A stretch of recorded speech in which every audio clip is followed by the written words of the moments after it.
on 107 FM and 104 FM on the Yorkshire Cable Network. Coming to you from the studios of BCB. Performing passion. It's never too late to learn. And welcome back. This is the debate programme, which is a special tribute to Keith Narey, who's the co-presenter of this programme for many a broadcast. And Keith was well known in Bradford as militant newspaper seller and arguer of the best, really, sort of in the pub after selling his newspapers, and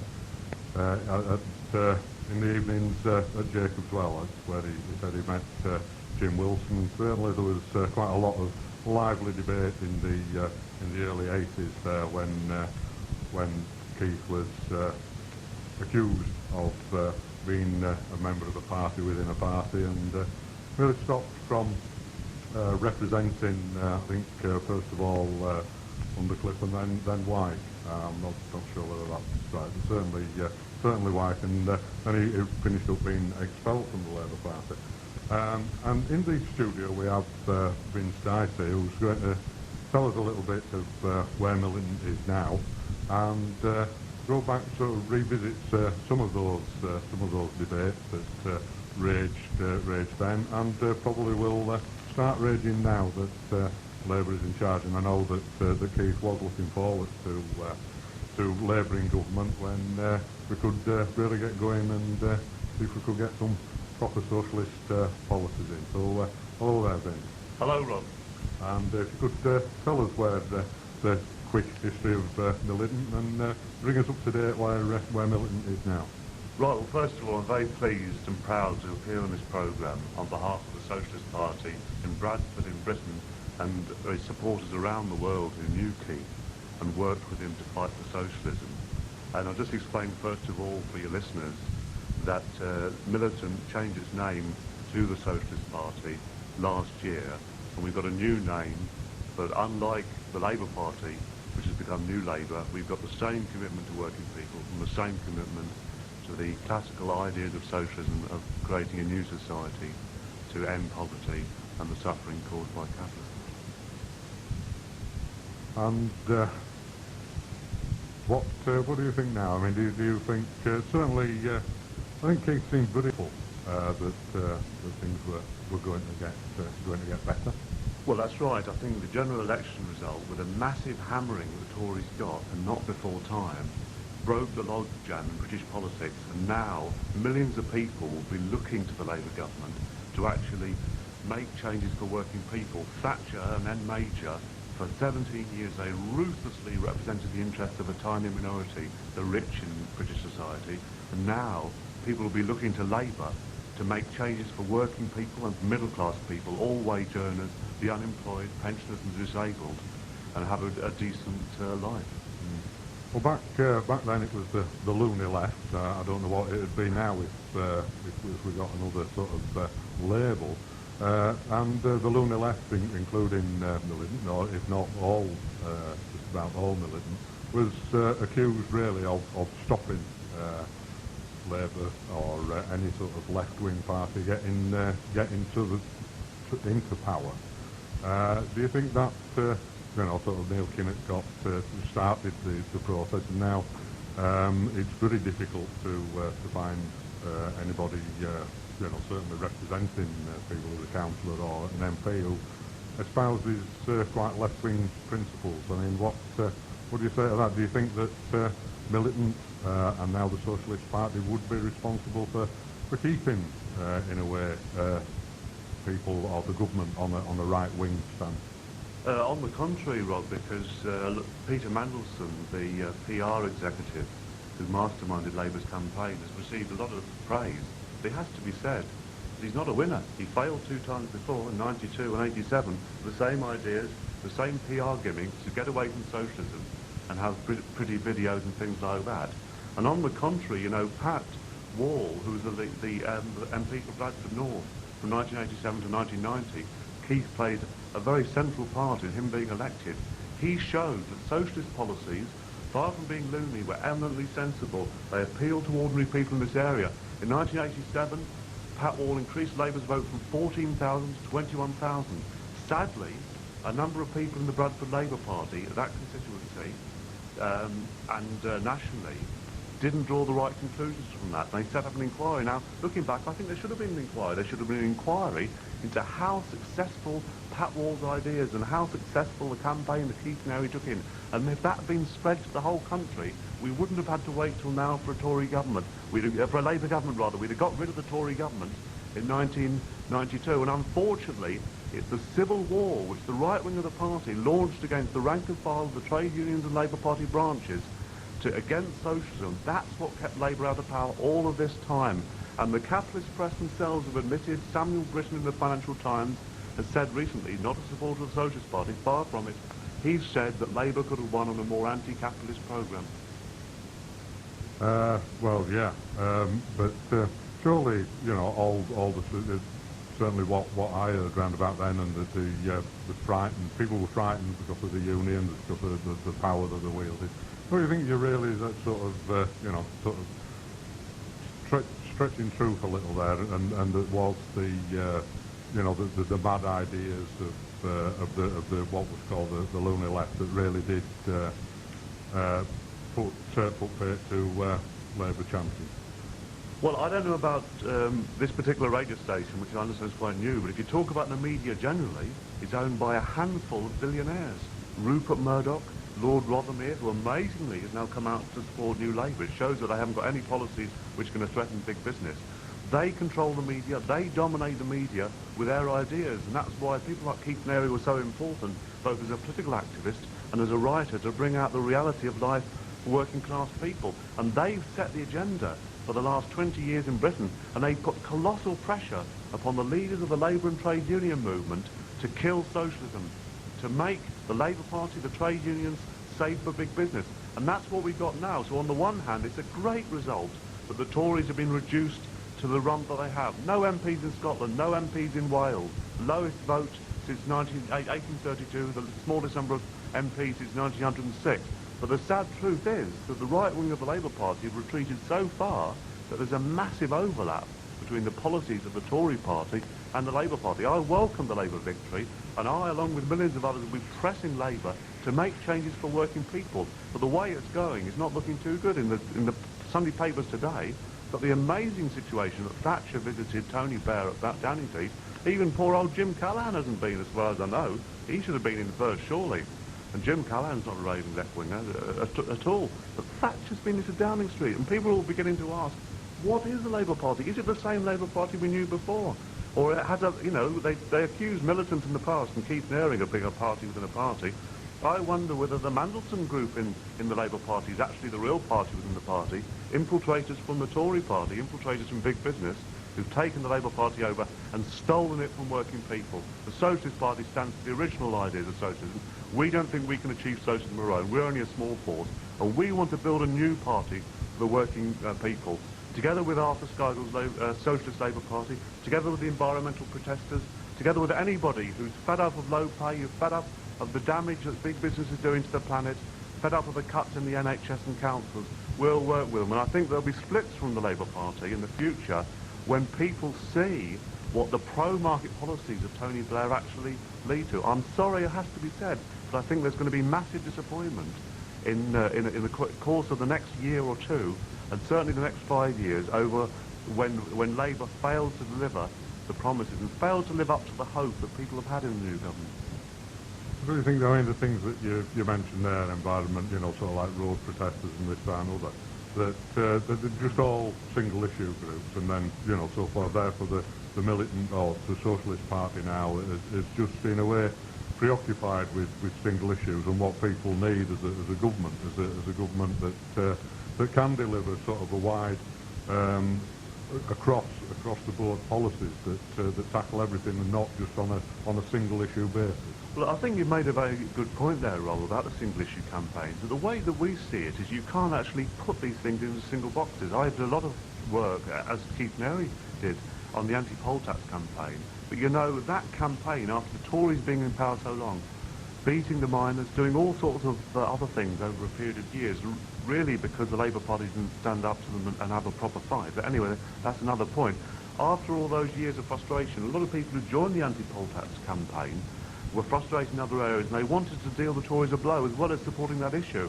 Now, I think that one of the reasons why young people in particular won't join the Labour Party, have no experience of trade unions because of unemployment and all the rest of it, are getting involved in environmental campaigns, animal rights campaigns and so on, as they see no role in the Labour Party itself. So we would welcome a massive coalition, if you like, of coming together of environmental campaigners, young people who at the moment hate politicians, and that's the message we got on the doorstep in the campaign. The politicians on the big salaries, who are out to make a career for themselves, don't have any conduct at all with ordinary people. We think those single-issue campaigners, over a period of time, will see that they have common cause with socialists, understand that the massive road-building programme actually just makes the traffic problems worse. It's in the interest of the big motor companies, tarmac and all these big minerals companies, and that a socialist programme for public transport, an integrated bus, rail, car, footpath, bicycle, all the rest of it programme would actually solve this problem. Now, what I've said about single issues there would apply in other areas where people are campaigning on single issues, that there is a common strand that people, I think, over the next few years will come together and see the need for a new socialist party and, you know, want to change society in that way.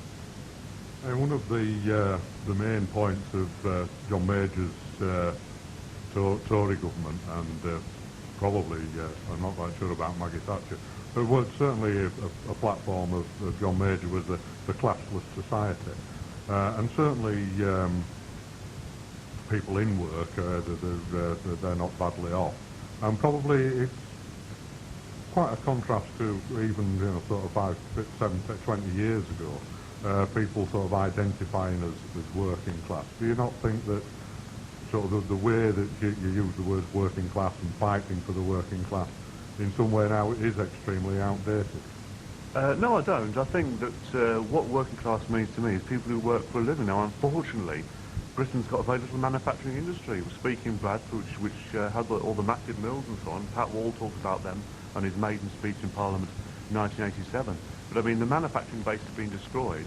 People are now increasingly working in service fields. But basically what we mean as socialists when we say working class has nothing to do with having whippets and flat caps and things like that. That's from the past. It's people who work for a living or would like to work for a living, and is representing the disadvantaged, the poor, people on benefits, the retired as well. And John Mager's got a cheek, quite frankly, I won't swear on the air, but he's got a cheek to talk about a class society. It's been said in the media today he's going to become a millionaire because of his memoirs, and what a boring read that's going to become, you know, of him failing to stand up to the Eurosceptics and all the rest of it. But if you look at the figures, that the divisions between the wealthiest and the poorest in British society are bigger and wider than any time since 1886 that is, that 1 in 5 families has no adult wage earner, that rickets has reappeared. The BMA Journal a few years ago had an article that rickets had reappeared, and people, when I grew up in the 1960s, people talked as if, oh, this was in the past in the 1930s, 1920s.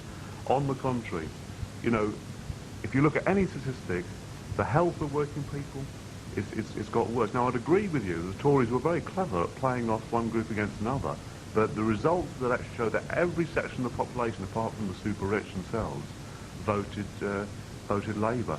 And we believe in decent minimum standards for people.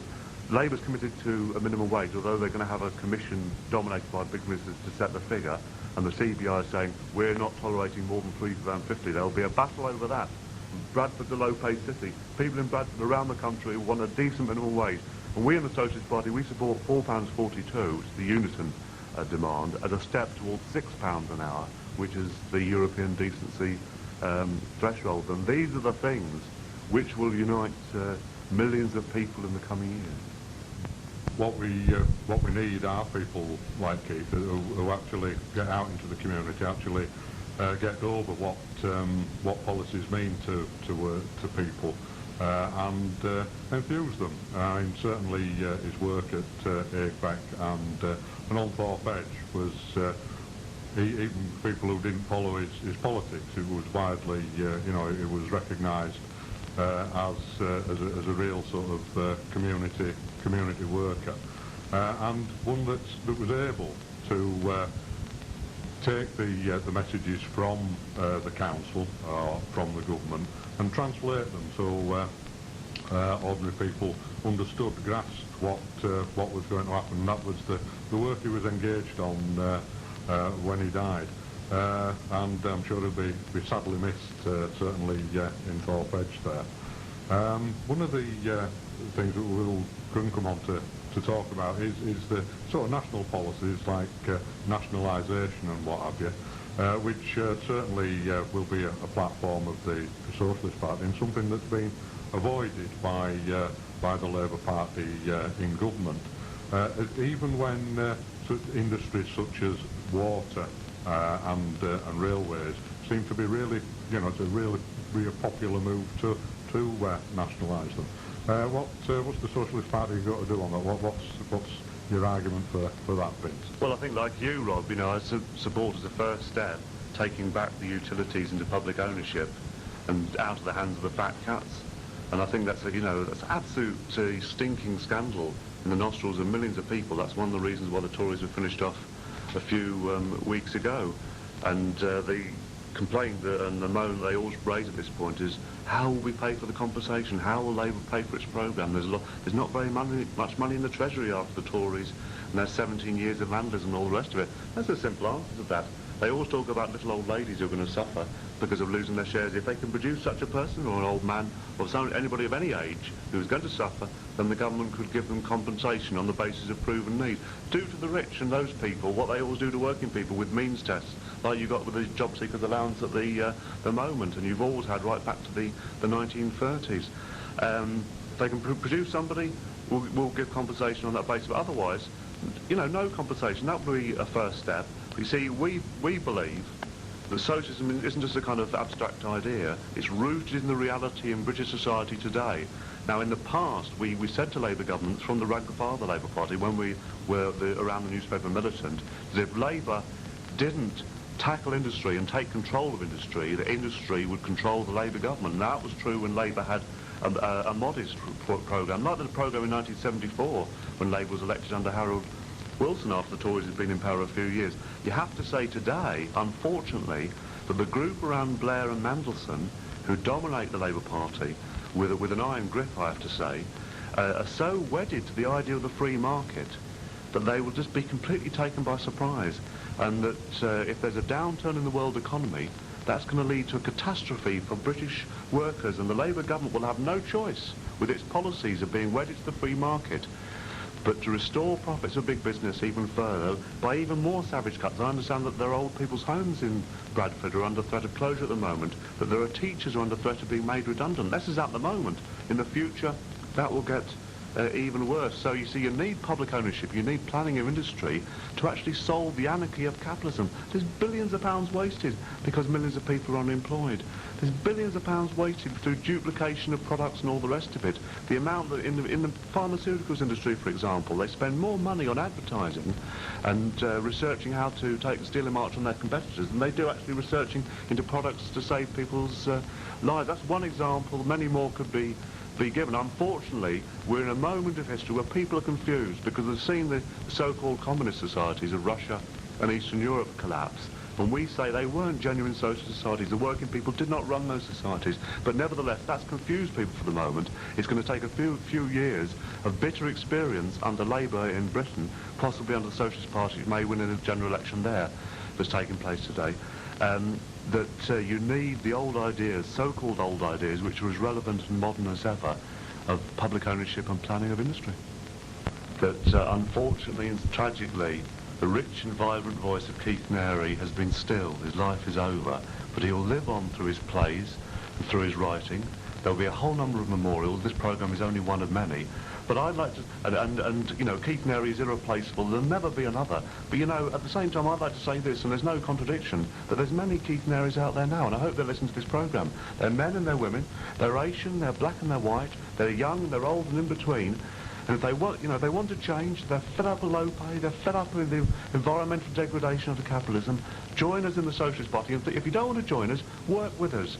Make touch with us in the city centre in Bradford and in other cities, and that will be a way to keep Keith Narey's memory on, to fight for the things that he fought for. You know, and in the poem at the beginning, he said, did we have dreams? Now that referred to dreams of writing, success and all the rest of it, but Keith Narey is one of many people in this city, Pat Wall and many others, who had a dream of socialism, not as an abstract idea, but something that was vitally necessary to ordinary people. And that battle will go on, and Keith Narey will live forever in the course of that battle. And thank you very much there, Vince. I think that